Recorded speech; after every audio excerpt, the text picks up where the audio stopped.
सुर मारी जो बैत पढ़ंदासीं। लतीफ़ सरकार फरमायो, हिकु श्री हिकु साह ॿियो नाह जो ॿिए ॾींहुं। हिकु श्री हिकु साह ॿियो नाह जो ॿिए ॾींहुं।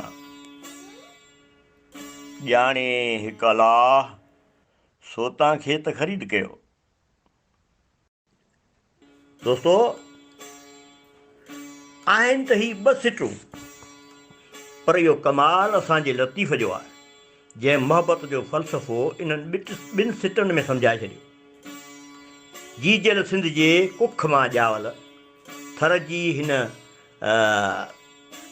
असांजी ग़यूर नियाणी भेण मारवी जे ज़बानी सिंध जे समाजी क़दरनि जो कहिड़ो त बहितरीन आइनू पेश कयो लतीफ़ सरकार।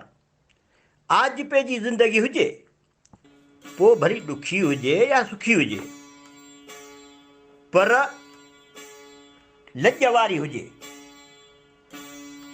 वर सां वफ़ादारी जो ही आख़िरी हद जो निशान आहे, जो वक़्त जे आपेशाह उमर सुमरे खे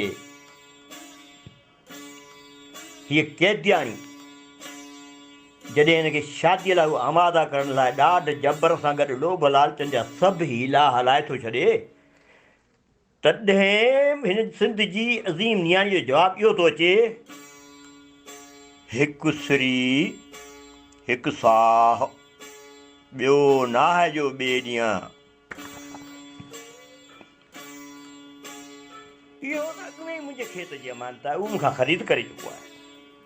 दोस्तो, इहो आहे वड़ सिंध अमां जे मिटीअ जी गैरत जो, जेको सिंध जी हर नियाणी लाइ मुशैल रहा आहे। हिकु गैरतमंद समाज जी हिकु मिसकीन मारवड़ी जी असुलु सूंह ई इहा आहे। ऐं लतीफ़ जे नज़र में मारवी जहिड़ी गैरतमंद नियाणी ई सिंध जो असल हुस्न सूंह आहे।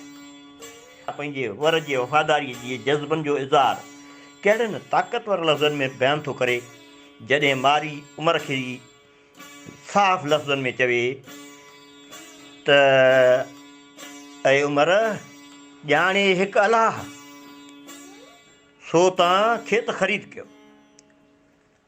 छा हिकु श्री ॿियो साह ॿियो नाह जो ॿिए खे ॾियां।